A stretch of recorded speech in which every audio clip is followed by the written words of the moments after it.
It's actually a bit weird. The mechanics for today, I was originally gonna, I had already decided I was gonna do Zoom for the afternoon class for 10:51 before this. But what happened, because my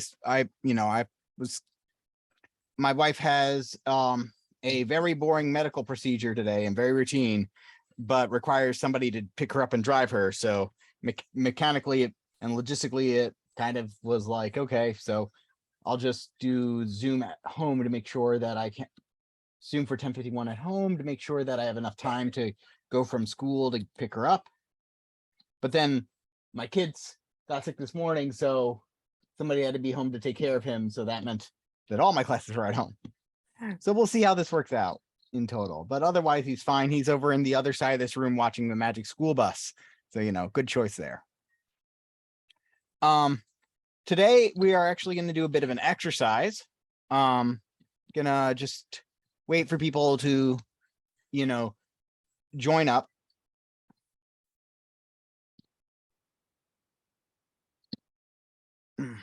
So because people are coming in. So while we're waiting for people to, get themselves situated, I just want to remind people and explain in case I wasn't clear, because I wasn't that clear in the email that I sent out. So a bunch of people didn't see the problem for I think it was problem 6 for the exam. Give me 1 second.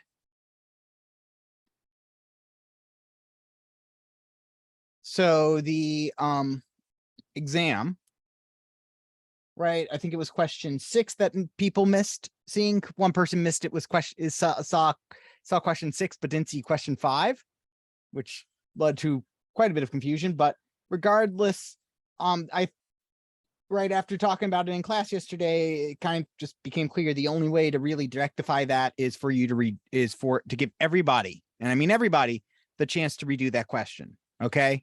So if you do it, do that question. I'll give you credit for that question. You just got to demo it to me during class, like next Tuesday or Thursday, to make, like it's a normal assignment. Just kind of show me that you understand the answer.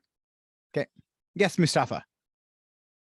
So do we have to make like a sorted linked list class so it actually runs? No, you do not actually have to. It does not actually have to run. It just needs to be correct if there was a sorted linked list class. Okay. So again, normal thing, even though it's an exam question, normal kind of things for like homework and the like still apply. So feel free to like discuss this question with your friends and your classmates, and discuss the question so that you can understand how this question works. All right, because I want to make sure that everybody, my entire philosophy on this is that I'd rather you understand something than just not do it. That's why we have a lot of leniency on late work. Okay, but today I wanted to talk about this particular puzzle that I've got over here.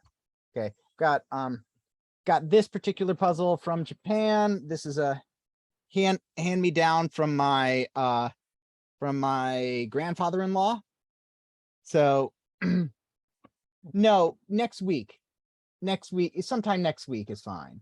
Okay. So what this is that this is called this is a puzzle called the Towers of Hanoi. It's also called the Towers of Brahma or Lucas's Tower. And I'm going to put on my headphones because otherwise I'm going to be just hearing Magic School Bus in the background the entire time.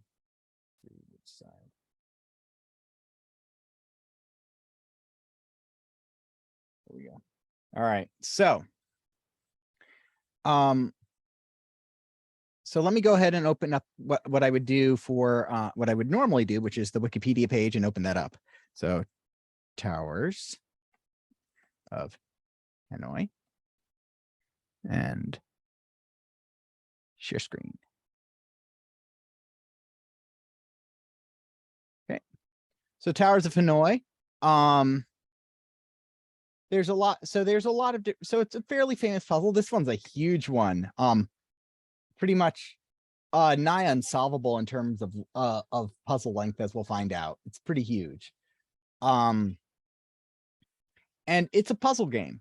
It's not, it's a puzzle. It's not really a game in the sense that you play against somebody else. But what it is that you've got this tower, okay? And I'll go back to this actually sharing my screen so I can show you. Oh, sorry. Let me go ahead and pin my spotlight for everybody. All right. So what you're doing with this is that you've got 3 rules. The first is the objective of the game, which is that I want to take all the pegs that are on over here and move them over here, which, is fairly simple. You might say it's fairly simple, not much of a puzzle, right? To do that. But no, we have some considerations. The first consideration is that and restriction is that you can only move one thing at a time. So you're thinking like, okay, I can only move one thing at a time. That's not too bad. I just take all these guys, stack them like this, right, on this peg, and then unload this one, moving them one at a time. Not much of a puzzle, right? All right, so now here's the other rule that actually makes this a challenge, which is we are only allowed to move one disk at a time. We're only allowed to move one disk at a time, and a bigger disk cannot go on a smaller disk. So let me just demonstrate with 3. Okay, that means that I can move this here perfectly fine, and I can move this over here, but I can't move this disk on top over here because it's bigger. This is an illegal move because this is bigger. Similarly, I cannot, so similarly, if I do this, I can't take this disk and put that over on top because of the size difference. So what makes this game wonderful, and the reason I'm bringing this up, is because it is solvable via recursion. All right, and it combines a couple of also uses the stack data structure. It's pretty it's fairly easy to see how these are stacks once I explain it like that, because after all, if we can only move one disk at a time, then the only disk I can move is the top disk, which means and I can only really drop it on top of another peg. That means that I'm dealing with a push and a pop operation, right? All I'm doing is pushing and popping from a stack. You need some water? Okay. I'm pretty sure I brought your water in and it's downstairs. Okay, why don't you go and check the table? Sorry. You want me to get it? Okay, I'll be right back. Sorry.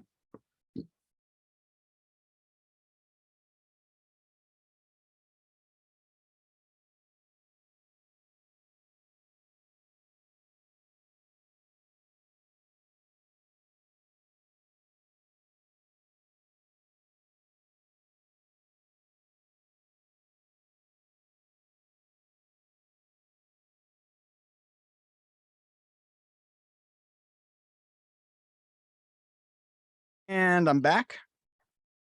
That was quick. Got him his water. Okay. So, so we can puzzle out this game fairly easily, which is that we take this, which is that we want to move this over here. So what we're going to do is we will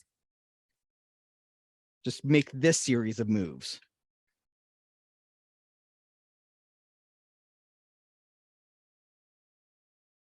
Okay. And we got it over to the end. But how did I do that? I mean, trial and error is one thing. Also, memorization is another key factor there. Well, what I needed to do, all right, so let's go through the logic process of this. This bottom disk, so if I want to get this stack over here, that means that this peg needs to at some point receive this bottom disk like that. And the only way I can do that is by moving this stack out of the way, right? So I've got to, whoops. so what I have to do is take this and move it out of the way, or take these two discs and move it out of the way so I can put the bottom over here, so I can then rebuild this by bringing this over here. Now, obviously I was moving two discs at once, but the point still stands. So if I want to get this bottom over to here, I've got to move these two out of the way. Well, where do I need to move them out of the way to? The only option is the middle. So I've got to move them to the middle. In order to move it to the middle, then I need the base of this 2 stack to be over here. In order for the base of the 2 stack to be over here, I need to move this out of the way over here so I can move the base. And now this 2 stack is out of the way. So I can take the bottom of the 3 stack and put the 2 stack on top of it.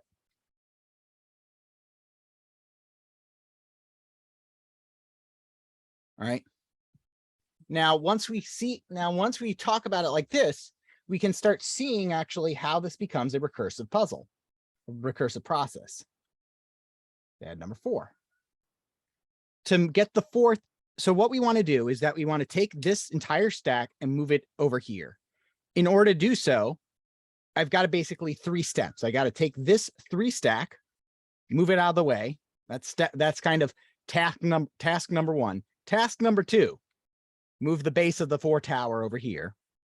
Task number 3, move this over here. Okay, so let's look at that. In order to take this over here, in order to get this 3 out of the way, so in order to move this over here, I need to get this 3 out of the way. To get these 3 out of the way, I got to move them here, which means I need to move this 2 stack over to here, which means I need to move this over to here so I can move them. And now you see I've moved the 2 out of the way so I can start making the 3 pile over here. Now I need to move these 2 back on over here.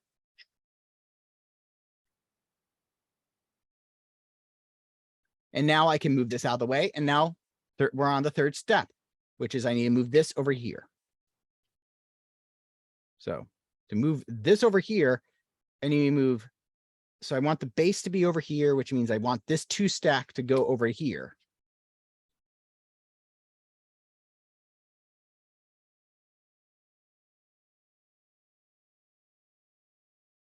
Oh, aha.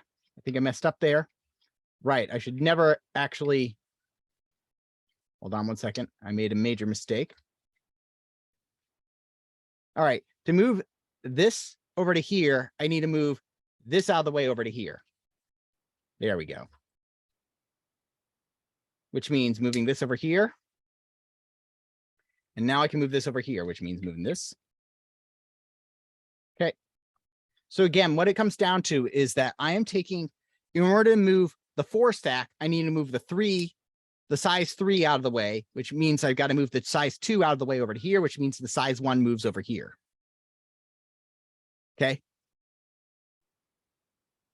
So to illustrate, let's see it with 5. Okay. To do this with 5, I got to move the 4. I want to move the 5th. So I want to move this 5 stack over here, which means I need to move the 4 over here, which means I need to move the 3 over here, which means I need to move a size 2 stack over here, which means I move this disc out of the way to get a 2 here, move this out of the way so I can move this over here. So I can make this stack over here. So now the 4 disc is ready to move. So now I need to move this on top of that to get this out of the way. So that means that I need to move, let's see. So I need to move the 3 over here to get the 2 over here, to put the 1 over here. And move this on, I have to move this out of the way. And to move the 5, move over here. To move the 4, this needs to go there, which means the 3 needs to go here, which means the 2 needs to go here, which means the 1 needs to go here.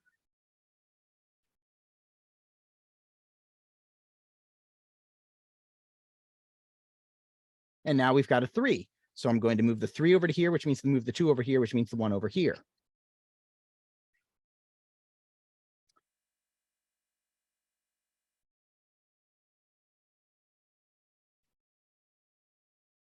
Now, assuming I played perfectly, which I did in this case, unlike the run I did for 4, this takes a certain number of minimum moves. And my arm is getting tired from basically reaching up over here at this uncomfortable angle. So what is anybody got a guess as to what the minimum number of moves you have to make is.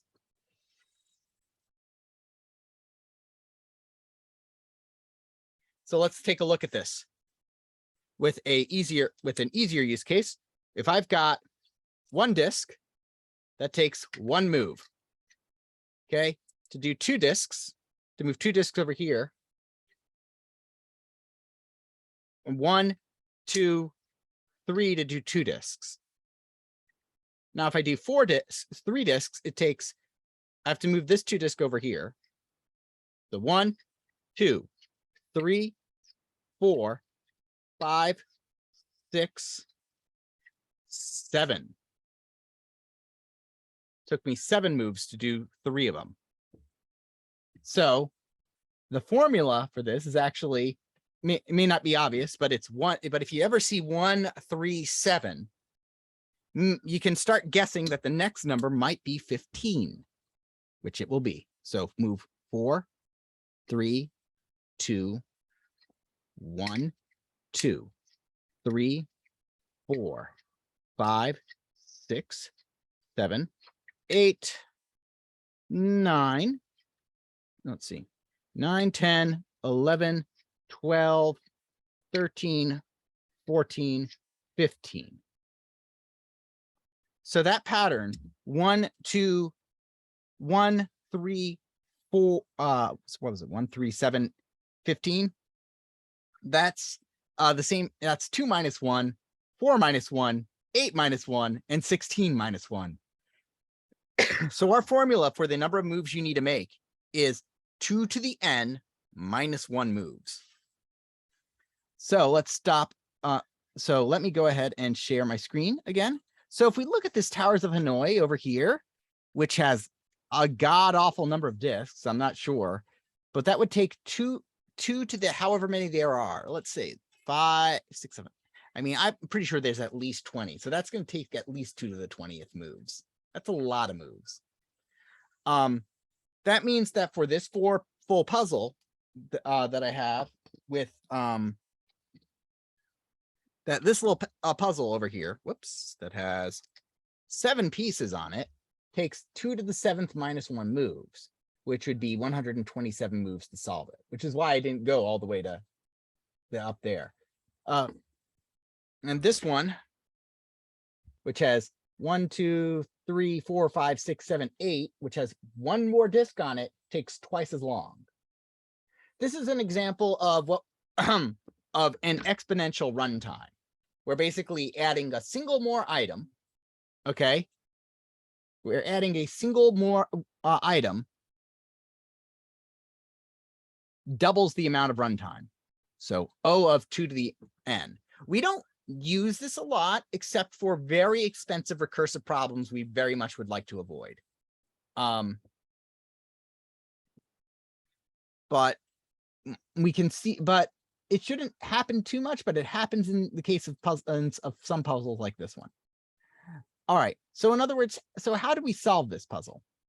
Well, again, for those of you who also need to this is also one of the reasons I love Wikipedia. Look at this beautiful illustration over here. Okay. All right. This is showing how to solve 4. And it says to solve 4 by moving this over here, what we need to do is that it explains it that way I was doing it. We move 3 out of the way so we can move this bottom disk over here so we can move the 3 over here. And just goes into detail about how we split up these moves and why we're doing what we're doing. And it's a scalable vector graphic, meaning it can get as big as you need it to be. So, so how in the world would we do this? So today's task is that I want to make a program that writes out the moves that would do Towers of Hanoi. Okay. Now there are both, I should point out that for those of you who find this interesting, that there are both, there's an iterative solution and there's a recursive solution. And obviously I want to try to use recursion. There's also variations of the game, which are bicolor Towers of Hanoi, where, as you can see over here, this is the starting point of that, where the disks where we have 2 stacks of disks. and we want to end up with this formation. Okay, there's a lot of other things. And then my other one, and then if you're in the maths kind of CS track, you might get a kick out of this one, which is Project Euler. And let's see, problem 498. No, okay, is it 498? Nope, it is 497.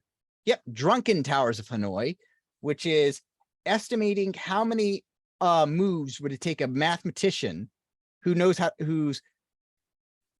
knows perfectly how to make all the perfect moves for Towers of Hanoi, okay? And he's got a life-size version of it, but he's inebriated, so he cannot control which direction he moves. So he moves randomly left to the right. How long, what is the expected number of times he's supposed to move? And this is a problem that I certainly think is interesting. And it's not a recursive puzzle. It is a mathematical puzzle.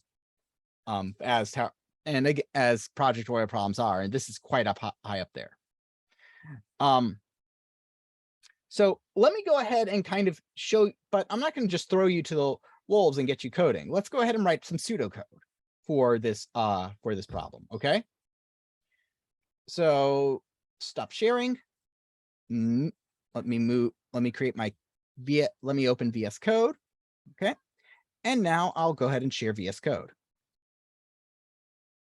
Okay.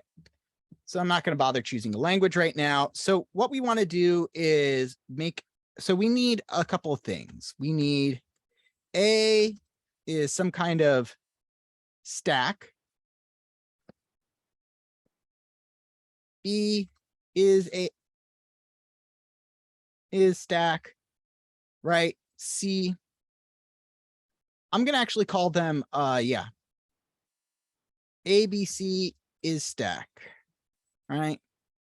And I keep them outside static for a reason. This is the hardest part of the setup, right? But I'm just declaring that we have some amount of stacks A, B, and C over here, that we have some stacks A, B, and C, representing our first, second, and third peg, okay? And what we have, and basically what I want to do is I want to move all the pegs from A to C. So def, here I'm always, you see, I'm reflexively trying to do Python, which is move. So I'm going to write a move function. I'm going to move from the start peg to the destination peg. So I'm moving. So I have 3 pegs. I'm not naming them A, B, C because in this thing, I wasn't all, if I was sometimes saying, hey, I want to move, you know, this 3 tower over to here. So I could move, you know, and sometimes my starting, and then once I was in this step, well, not that step, but my step at this point is that I want to move this 3 tower on top of here. So from B to C. So naming them A, B, C in this method would be a very self-defeating choice. So I have a start, an end, and then I'll have this called, I'll call this aux for auxiliary. Okay. So I want to move.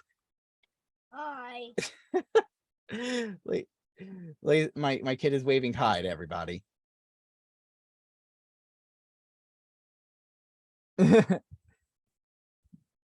they see, some people are waving back. All right. I have a wiggly tooth. Yes, you do have a wiggly tooth. You don't need to show everybody. All right, Laser, I'm teaching, so if you could please, thank you. He is very gregarious, but as soon as people start actually talking back to him, he gets super duper shy. All right, so suppose I have a stack like this. I've got 4, 3, 2, 1, and I've got these other pegs over here.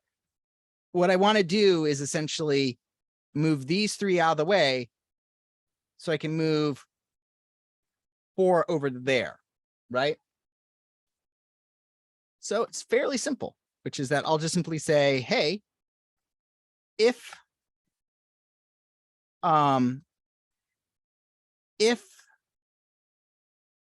start dot size is greater than or equal to greater than or equal to 1, as long as there's a peg to move, here's what I'm going to do. I'm going to move. All right. One more thing.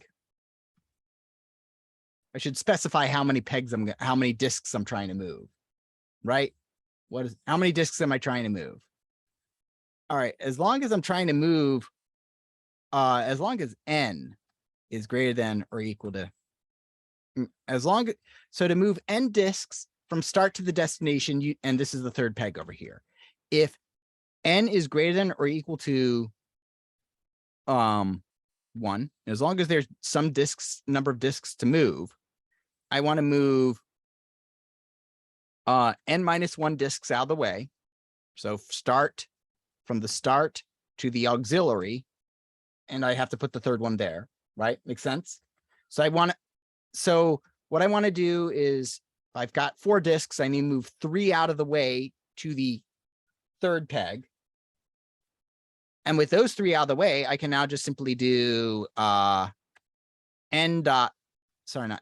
start destination dot push start dot pop. And then let's see. And then finally, now that I've moved this one over here, I need to move those disks I moved out of the way back on top. So move the n minus 1 I moved out of the way from auxiliary, which is where I put them, right? To the destination peg, right? They got to go on top of the one I just moved. Okay.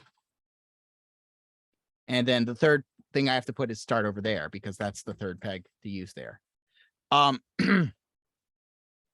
So, but obviously this is pseudocode.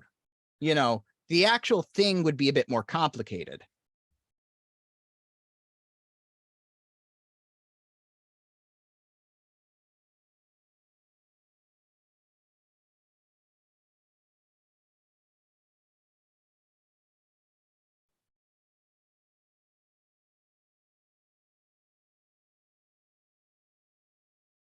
Okay, it's a valid Python program now. That's it's actually not that complicated in terms of code. The biggest issue you're going to have, so I want you to try to implement this in Java. Now, the biggest issue you're going to have is creating your main function, right? Your main function typically looks you know, something like, you know, you've got your static public static void stuff. But what's going to go on in your main function? Well, we need these 3 things to be, these 3 variables over here to be static in Java. Okay, make sense? They need to be static stacks in Java. Okay. And why do they need to be static? Because I want to use them in main. And why do they need to be global? Because I need to use them in main, because I can't use them in here by their name. If I did, it would start getting really messy really quickly, like ridiculously messy. So that's the main thing over here, but it's actually not too complicated. Once you have that done, I would like you to upload it to, there's a Dropbox for in-class exercises under the modules. Here, I will pull it up on Canvas.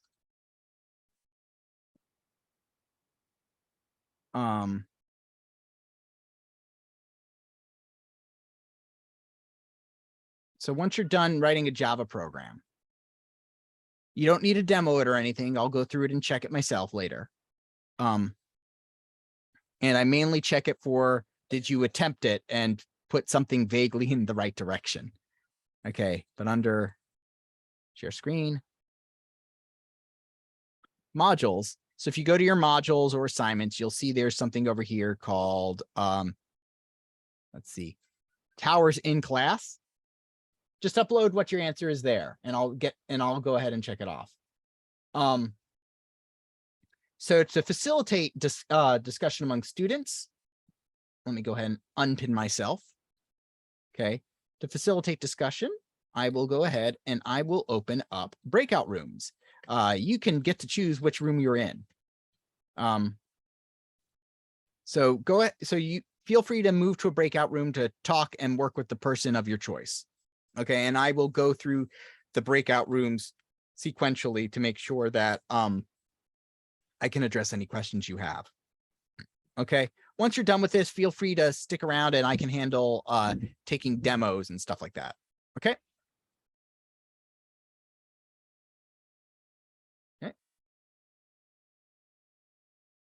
Okay, and now just stop recording.